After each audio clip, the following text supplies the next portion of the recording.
नमस्कार विद्यार्थी मित्रांनो, आज मी तुमच्यासाठी एक नवीन प्रश्न घेऊन आलोय. ठीक आहे. प्रश्न आहे, डोकं चालवा, कोड सोडवा. डोकं चालवा, कोड सोडवा. ह्या कोडमध्ये काय दिलेलं आहे? बॉक्स दिलेले. किती बॉक्स आहेत? 9 बॉक्स दिले. 1 2 3 4 5 6 7 8 9.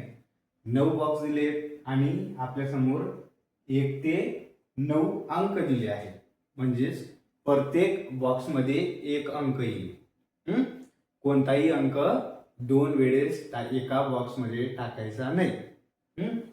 कोणत्याही बॉक्समध्ये एक अंक, इथला जो एक अंक आहे तो एकदाच वापरायचा, एकदाच यूज करायचा आहे, 2 वेळेस वापरायचा नाही. बॉक्स आहेत 9, अंक आहेत 9. काय करायचं आहे आपल्याला?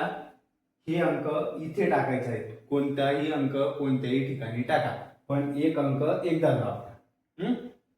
मग काय करायचंय?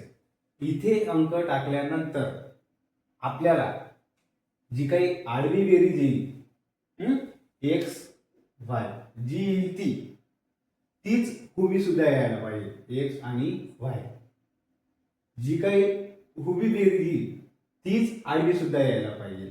एक्स वाय जी काही आडवी येईल एक्स वाय, मी एक्झाम्पल देतोय, एक्स वाय येणार नाही, तीच अशी सुद्धा यायला पाहिजे. आडवी बेरीज आणि उभी बेरीज ही सारखी यायला पाहिजे. तिन्ही संख्यांची बेरीज ही सारखी यायला पाहिजे. आडवी आणि उभी बेरीज आल्यानंतर अशी जी काही तिरकस बेरीज आहे ती सुद्धा सारखीच यायला पाहिजे. अशी जी काही तिरकस बेरीज आहे ती सुद्धा सारखीच यायला पाहिजे. डोकं चालवा, कोड सोडवा. असेच नवीन कोडसाठी आपल्या चॅनल सोबत राहा. चॅनलला सबस्क्राईब करा. थँक्यू.